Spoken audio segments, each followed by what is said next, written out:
The other day, I made a video about mental health. I did talk about some of my opinion. A majority of it was my opinion. And then I went on some website to pretty much see what professional had to say. One thing I forgot to mention, or if I had come across this video, I would have included this clip into that video, is the fact that sometimes when people have mental health issue, it is good to speak to someone, because usually when you have so much going in your head, you don't know what to do with it. And just by speaking to someone, it sometimes alleviates you from the stress of having all those things going through your mind. So here is the video that I came across and I thought you guys should see, and I should have put it with that video as well. The video is about Princess Diana talking to one of her coach, I believe it's her voice coach, who was helping her with to do speeches and stuff like that. So when she started talking to him, I believe she sort of let a lot of things out of her mind, and that sort of helped her. And she had no one in the palace to pretty much talk to. No one really cared about whatever she was thinking, and they sort of label her of some sort. She has mental issues. Maybe she did, maybe she doesn't, but the thought that she had, the issues she was having, nobody gave a damn about what she was thinking. So yeah, talking to people about your issues is very important. Not just anybody, people you trust. I mean, people you trust, you could tell your worries, your personal issues.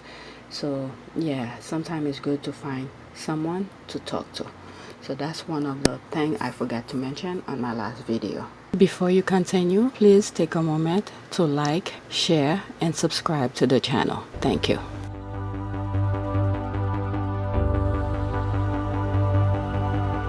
It's a tape of Princess Diana unlike any you've ever seen. For a woman so guarded, the conversation is strikingly honest. For a woman so polished, surprisingly informal. It's a remarkable videotape, hidden away for years and only now come to light. Who was Diana talking to? And why did the normally private princess, who almost never granted interviews, sit down for such an intimate discussion? The story begins in 1992, the royal family's most troubled year. Just nobody to physically scream at or someone put their arms around me, just listen. Just nobody to physically scream at or someone put their arms around me, just listen. Just listen. Just listen. And I said, what do I do? I'm coming to you, what do I do? And she said, I don't know what you should do. Shoulders hopeless. And that was it. That was help. And I said, what do I do? I'm coming to you, what do I do? And she said, I don't know what you should do. Shoulders hopeless. And that was it. That was help. And I said, what do I do? I'm coming to you, what do I do? And I said, what do I do? I'm coming to you, what do I do? And she said, I don't know what you should do. And she said, I don't know what you should do. And she said, I don't know what you should do. Shoulders hopeless. And that was it. That was help. Shoulders hopeless. Shoulders hopeless. Shoulders hopeless. And that was it. That was help. I was always told by my family that I was the thick one, that I was stupid, and that my brother was the clever one. And I was always so conscious of that. I used to go to heavens just crying, saying I wish I wasn't so stupid.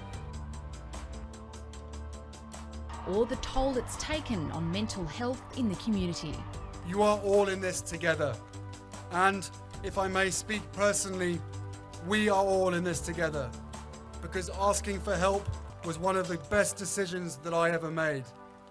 You will be continually amazed how life changes for the better. I don't think that's necessarily beneficial to anybody, but our mental health campaign, Heads Together, back in the UK is a classic example.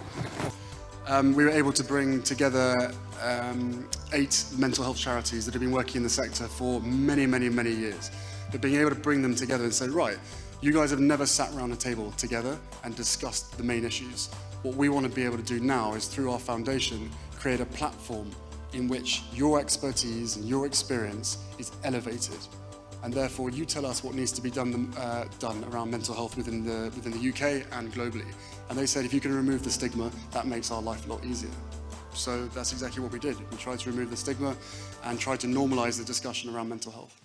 And this is why I sort of said that the mind is has so many branches, so nobody can really ever pinpoint one specific solution for the mind, because there's so many other issues. Some are more complex and some are very simple. Like, for instance, you have so much issues going on. To alleviate that, just by talking could alleviate that issue, but some people need medication. So yeah, I hope I probably will do another video as more things come to mind. Should have included that in the last video. Thank you. Please take a moment to subscribe, like, and share. Thanks for watching.